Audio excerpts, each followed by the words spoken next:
bora que a nossa prova já bate a porta, não é verdade? Pois é, e nós estamos aqui nesse Vale Tudo com destino à nossa aprovação na Polícia Militar do Ceará.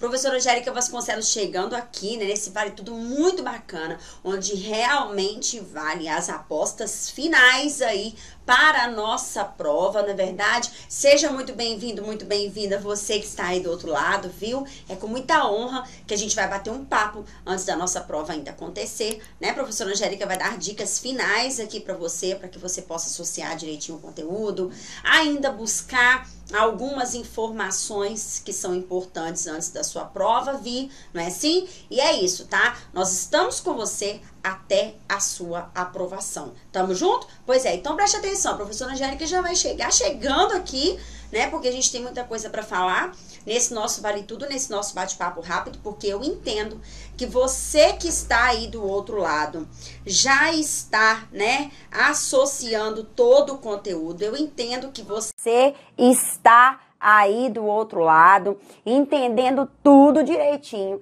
associando todas as condições. Eu entendo isso e sei, tá? Que você está lutando pela sua aprovação. Nós da equipe do Vale Concurso sabemos isso, né? Que você está aí do outro lado, lutando pela sua aprovação. Então, vamos lá conversar um pouquinho, né? Olha só, não tem como você fugir da interpretação e compreensão textual na sua prova. Isso aí você já sabe, né? Não tem como você fugir disso em contexto de prova. Então, vamos associar, vamos entender. A gente precisa de interpretar as condições de prova. A gente já sabe que a banca examinadora FGV é muito cautelosa, não é verdade? Então, a gente sabe que a gente precisa de dedicação total a este conteúdo aí. Não somente este conteúdo, mas todo o conteúdo, né? Que vai ser cobrado aí pra gente em condição de prova. Então, cuidado, muita calma na hora de associar a compreensão e a interpretação. Preste atenção, tá? Onde você precisa compreender e onde você precisa interpretar, porque os enunciados das questões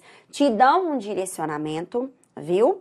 Outra coisa que eu quero dizer para você é o seguinte, às vezes você vai por aquele ramo, né, idade nômade ainda, de ler o texto primeiro para depois ir para as questões. Deixa isso para trás. Vá primeiro na questão de número 1, volte ao texto, leia o texto. Faz a questão de número 2, leia o enunciado da questão de número 2, volte ao texto, leia o texto.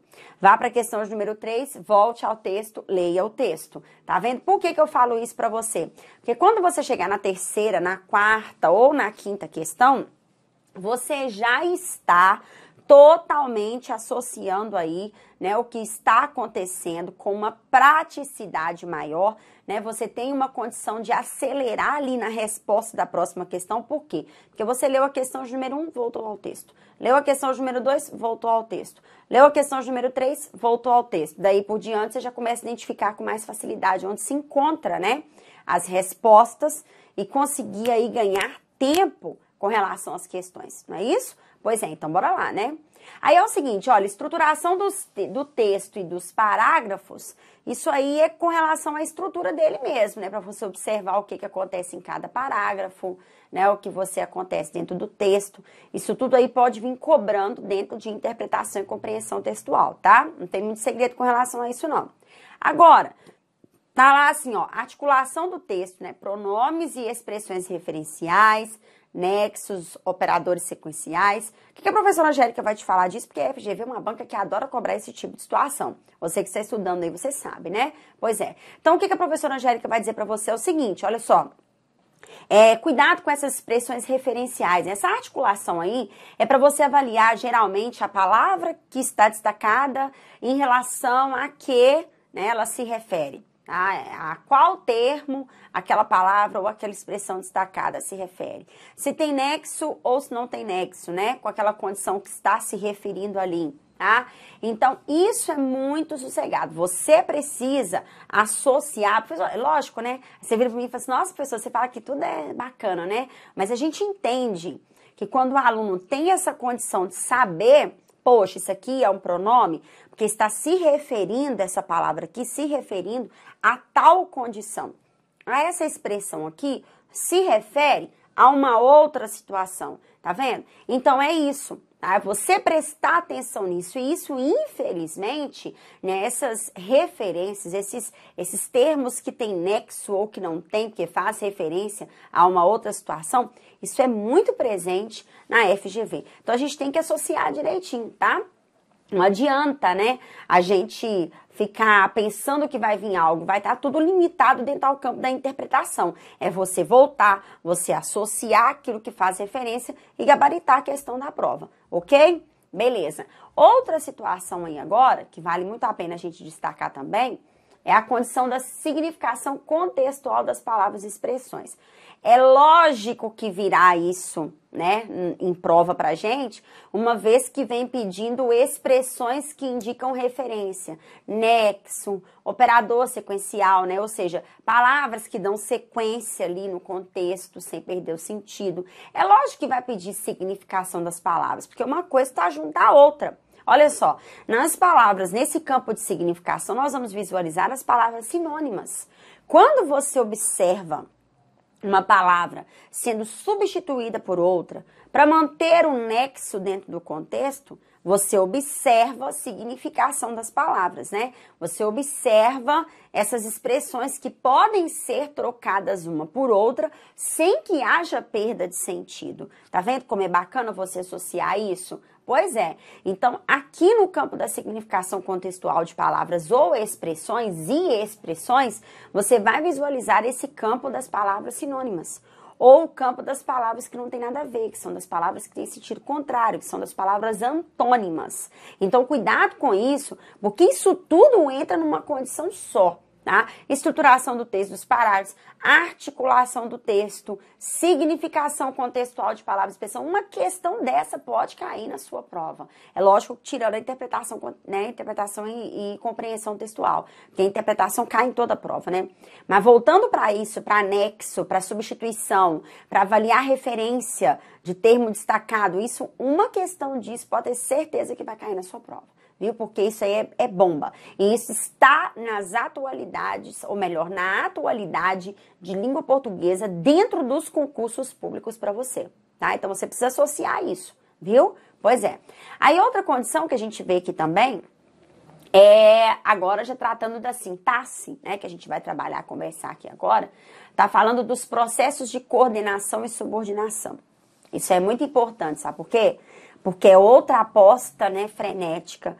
A gente sabe que os editais, as provas, têm seguido à risca aquilo que vem contando no edital. Então, a gente sabe que isso é fato de acontecer pra gente, né? Uma questão de período composto, da relação das orações ali. A gente pode esperar isso pra gente em condição de prova.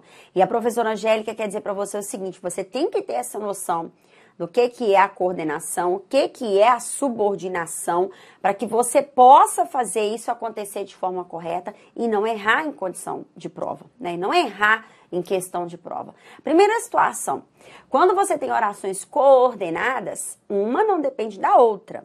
Essa é a relação de coordenação. Elas só estão coordenadas, alinhadas, juntas, mas um contexto ali não depende do outro, né? A gente tem um contexto não dependendo do outro e um desses dois contextos vem introduzido por uma conjunção coordenativa, porque você está diante de um período composto por coordenação. Tá vendo? Pois é. Aí a gente sabe que aqui dentro a gente trabalha dois tipos de orações, né? Oração coordenada assindética, oração coordenada sindética. A gente sabe que a gente trabalha isso aqui, né? A gente precisa validar isso, tá? A gente sabe também que as sindéticas, né, as orações coordenadas sindéticas, são aquelas que devem ser introduzidas por conjunção. Então, elas têm que ter classificações. Sindética, o quê? Né? Aditiva, alternativa, conclusiva, explicativa, não é assim? E assim vai, né? Aditiva, adversativa, alternativa, conclusiva, explicativa. Não é assim? Tem que ter essas classificações, tem que saber as conjunções que nós usamos aqui dentro para a gente classificar uma oração coordenada sindética de forma correta, né? Pois é. E aí a gente vai para o período composto por subordinação, Onde agora, aqui dentro da subordinação, isso é dica de prova, hein? Isso é revisional de prova, tá? Isso vale tudo mesmo. Vale todas as apostas para a nossa prova acontecer de forma bacana. Então, o que acontece? Aqui na subordinação, nós sabemos que uma oração agora depende da outra. Elas estão conectadas dependendo uma da outra. Uma ação depende da outra aqui dentro. Tá? Então, aqui dentro a gente trata dois tipos de orações, que é a oração principal e a oração subordinada. Vale tudo a gente saber que a oração principal é aquela oração fixa dentro do período e a oração subordinada é aquela que eu vou classificar, porque pode ser substituída, né? Então, eu vou classificar como substantiva, adjetiva, adverbial, né? Até eu ia falar adversativa, mas é adjetiva, substantiva e adverbial. Essas são as classificações que existem dentro da condição da subordinação, né? Oração subordinada adjetiva, aí tem as suas subdivisões. Oração subordinada substantiva, tem as suas subdivisões. Oração subordinada adverbial, tem as suas subdivisões. Então, é muito importante nós sabermos isso. Ok? Porque o pau não pode quebrar aqui não, tá? A gente tem que avaliar de forma certa, clara e precisa isso para que a gente não erre de jeito nenhum, beleza? Pois é, aí a professora Angélica vai expor a situação para você. Olha só o que acontece, preste muita atenção nisso. Toda oração, olha o bizu de prova, olha porque vale tudo, olha porque vale a sua aprovação, olha porque é que você precisa prestar muita atenção para gabaritar. Toda oração subordinada adjetiva, ela exprime uma característica de um termo que se encontra dentro da oração principal, tá? Isso aí é no sentido geral das orações subordinadas adjetivas. Você tem que estudar, lembrar, estudar não, né? Você tem que lembrar, porque você está no vale tudo. Você tem que lembrar a classificação, ou melhor, as classificações que existem, os tipos de orações que existem aqui dentro da classificação de oração subordinada adjetiva. Então, cuidado. Mas no contexto total, no contexto geral, dizendo, você precisa saber que a oração subordinada adjetiva exprime condição de característica, tá? Ela exprime uma característica de um termo que se encontra dentro da oração principal.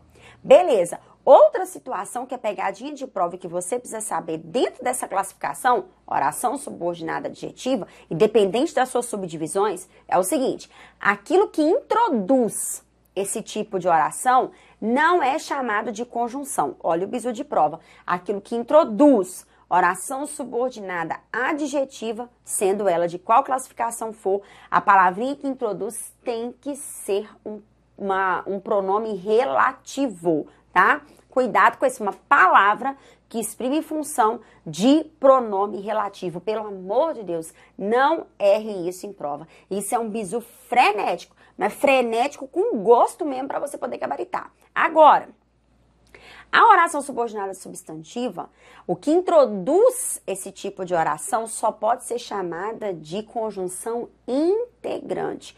Toda oração subordinada substantiva, que é aquela que tem função de substantivo, que é aquela que pode ser substituída pela palavrinha isso, né? Tem sentido. Ela, tá? Ela tem que vir introduzida por uma conjunção integrante. Algo que seja conjunção integrante. Beleza? Pois é. Agora, nós vamos sofrer pelas orações subordinadas adverbiais, né?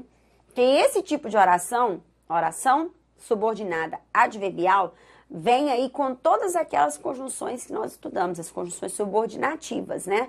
Proporcional, causal, final, temporal, consecutiva, comparativa, concessiva. Não é assim? Pois a gente tem todas elas ali, né? Dentro da classificação das orações subordinadas adverbiais. Sabendo que esse tipo de oração, oração subordinada adverbial, exprime circunstância de algo que se encontra na oração principal.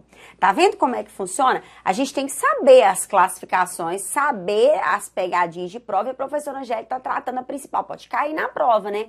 Que a oração lá é classificada como subordinada adjetiva porque ela vem introduzida por uma conjunção. Mentira! Toda oração subordinada adjetiva, a professora Angélica te falou aqui, vem introduzida por um pronome relativo e não uma conjunção, tá vendo? Olha a água aí, hein? Já pegou sua água, seu café? Pois é, então dá seus pulos, viu? Porque aqui, português sem água, sem café não é português, não. Na verdade, tem que pegar uma água, um cafezinho, ficar à vontade e estudar o Vale Tudo aí, associar o Vale Tudo pra gente poder fazer a nossa prova e matar pau lá, beleza? Pois é. Aí agora a professora Angélica vai falar pra você sobre o próximo tópico que fala de tempos e modos verbais, né? E tem pontuação logo depois também. O que acontece? Olha, tempos e modos verbais, você precisa saber. Primeiro, os modos. O que é o modo indicativo, subjuntivo e imperativo? Se você não sabe isso até agora, misericórdia, eu vou sair correndo. Porque dentro de cada modo, você tem que associar os tempos.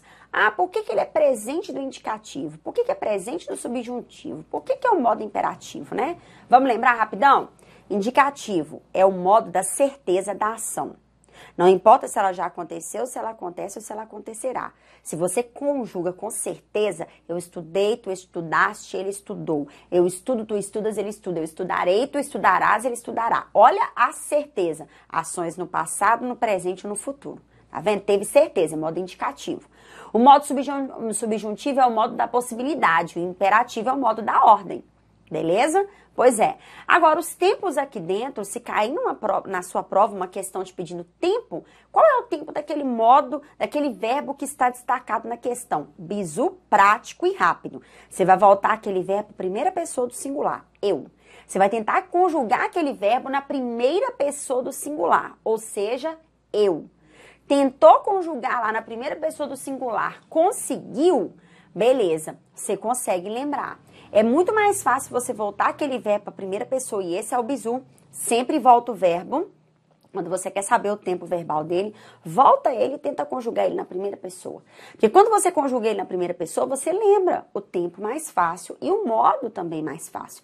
Ah, tá, eu voltei e conjuguei na primeira pessoa. Olha, é presente do modo indicativo. Vou marcar lá. Olha, esse verbo aqui, ele não teve uma ação certa, ele teve uma ação, uma possibilidade. Ah, tá, então ele tá no modo subjuntivo. Aí eu vou conjugar lá na primeira pessoa para tentar lembrar o tempo dele. É isso que você vai fazer, tá vendo? Isso é quando a prova não te pedir para substituir, para avaliar lá na alternativa, né, ou visualizar uma condição em que o verbo tenha o mesmo tempo e modo da forma destacada no enunciado. O macete é o mesmo. Você vai pegar o verbo, vai voltar para a primeira pessoa, vai associar qual a classificação dele em termos de tempo, né? Lá no enunciado, para depois você partir para a alternativa e visualizar como o verbo está lá, para ver se faz parte de um mesmo tempo, né? Assim como acontece no enunciado. É muito fácil. É só associar direitinho. Eu acredito que você estudou. Eu sei que você estudou. E eu sei que você vai conseguir gabaritar esse negócio. Então, dá seus pulos, porque ainda dá tempo de correr e associar direitinho. Inclusive, você que é aluno do Vale Concurso, que adquire o nosso preparatório, você sabe como a professora Angélica explica essa condição do tempo em modo verbal lá, né? É muito tranquilo. E eu tenho certeza que se você seguir à risca aquilo que eu coloquei em aula pra você, você não vai errar a condição de prova.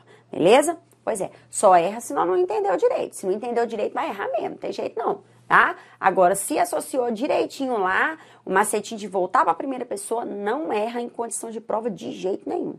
Top? Então, vamos lá, continuando agora. Pontuação. 3 situações de prova pode acontecer para você. A professora Angélica vai pescar rapidinho a pontuação. Anote aí para você não errar. Olha só o que acontece na pontuação. Primeira situação. Pontuar corretamente uma questão. Você tem que saber todos os sinais. Você tem que levar para a prova todos os sinais. Você tem que saber pontuação ao pé da letra. Ainda dá tempo de você correr e dar uma revisada, porque essa é a primeira situação.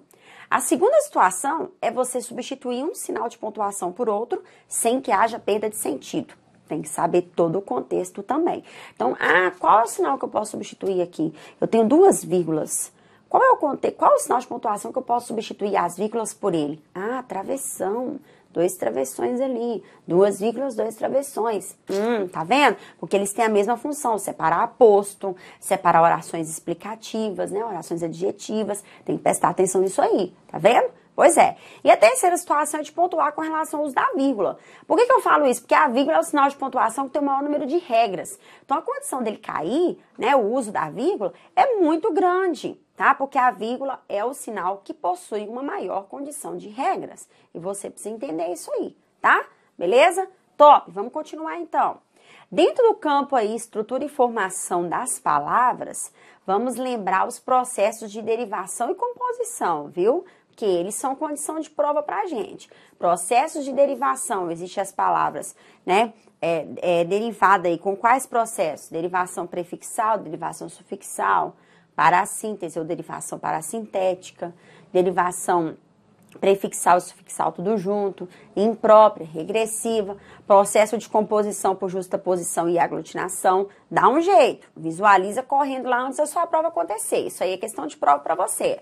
Dentro das funções das classes de palavras, você sabe todas, né? Saber todo, o substantivo, qual que é a função dele? Né, indicar o quê? Né, nome, dar nome às coisas. O adjetivo, o que ele faz? Qualifica.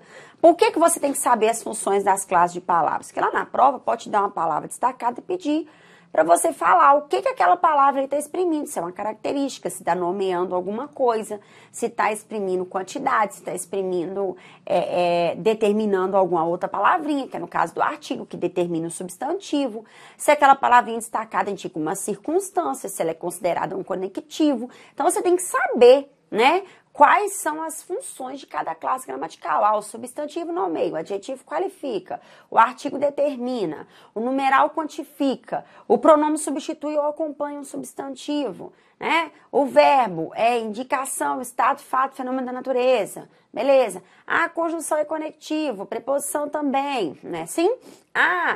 O advérbio, exprime circunstância, e assim vai, aquele tanto de coisa que a gente precisa saber. Essa função, entender a condição de cada classe, você precisa saber isso aí, viu? Aí pede flexão nominal e verbal, porque é lógico, tá tratando todas as classes gramaticais, cuidado com as conjunções, né, porque elas são atribuídas dentro da relação lá dos processos de coordenação e subordinação, cuidado com isso. Aí veio o pronome aí de novo, olha, tá vendo? Assim como veio o verbo, então pode saber que verbo e pronome é uma condição de prova para você. No estudo do pronome, visualize, não esqueça as classificações, não esqueça o pronome relativo, porque ele é a maior bomba, além das formas e da colocação pronominal, beleza? Pois é. Aí a professora Angélica quer falar que na concordância verbal e nominal leve aquelas regras básicas, tá? Que a gente associou. A concordância nominal, tudo vai ter que concordar com o nome, né? Adjetivo, artigo, numeral e pronome concordam com o nome, que é o substantivo geralmente, tá?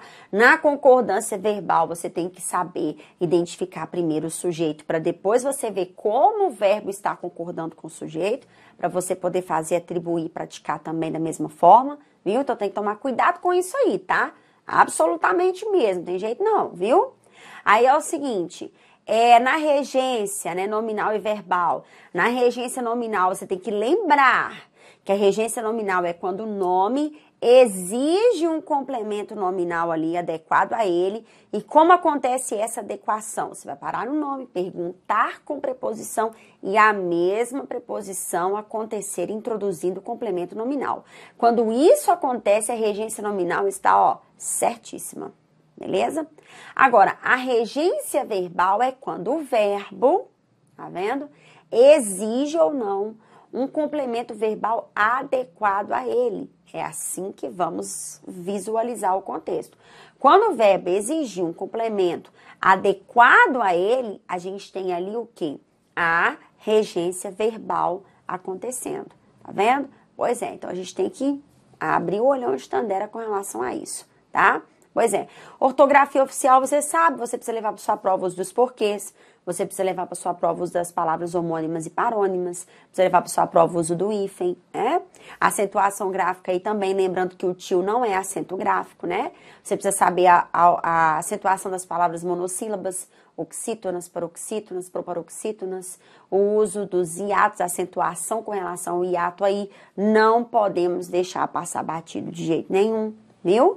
E é isso, tá? A gente vai precisar associar, vai precisar entender, porque isso aí é bomba de prova. Olha, ortografia, acentuação e pontuação, tá em tudo, viu? Vamos abrir o olho aí, tá? Porque dentro da quantidade de questões que a prova virá, né, a gente sabe que a gente pode deparar aí com muitas questões dentro do conteúdo de língua portuguesa pra gente poder associar, ok? Pois é, então é isso, ó. A professora Angélica deixa aqui pra você, né, encerrando aí, tá? O desejo de boa sorte, o desejo de bom estudo, né? Não podemos desistir do nosso sonho de jeito nenhum. A gente tem uma aprovação, a gente tem uma condição, é uma carreira militar a seguir, tá? E lembre-se que se não for dessa vez, você vai... Eu costumo brincar assim, né? E todo mundo leva muito a sério o que eu tô falando, e eu gosto disso, porque o que a gente fala aqui é para aprovação mesmo. A gente fala porque a gente tem a condição atualizada do concurso público para passar o conteúdo da melhor forma para você. Concurso, gente, é sentar, é a mesma coisa. Você chegar no banco, você vai pegar a sua senha, vai sentar lá e vai esperar a sua vez, tá? A condição de um concurso público é essa. Você pegou, retirou sua senha, senta e espera a sua vez. Só que é o seguinte, lá no banco você vai sentar, vai esperar a sua vez olhando no celular, né? Aquele aqui, ó. Aí pegar lá, vai olhar no celular, ficar bonitinho, né? Meu Samsung bonitinho aqui, tá olhando no celular, tarará, tarará, tarará, tarará, e tal. Aí o que acontece? Isso é você pegar a senha do banco. Agora, quando você se prepara para o concurso público, você vai sentar na cadeira, mas você vai estudar. E aí o atendimento vai ser prioritário, ou seja, né, igual tá no banco, os eficientes físicos primeiro, idosos primeiro, gestantes primeiro. O concurso público é o quê? Aqueles que estudam muito vão primeiro, tá? Então, dedicou, você sabe a sua dedicação, chegou a hora, você vai. Não chegou a hora, se prepare, porque tem um próximo ainda, e nesse próximo a nossa vez vai chegar, porque vai depender de quem? Da gente, vai depender de você. Tá vendo? Pois é, eu espero e tenho certeza que a sua dedicação tem atendimento prioritário. Faça você ter atendimento prioritário nesse concurso público que você fará dessa vez, ok? Ó, um abraço pra você, beijo no coração, viu? E boa sorte na prova. Até mais. Tchau, tchau. Fui!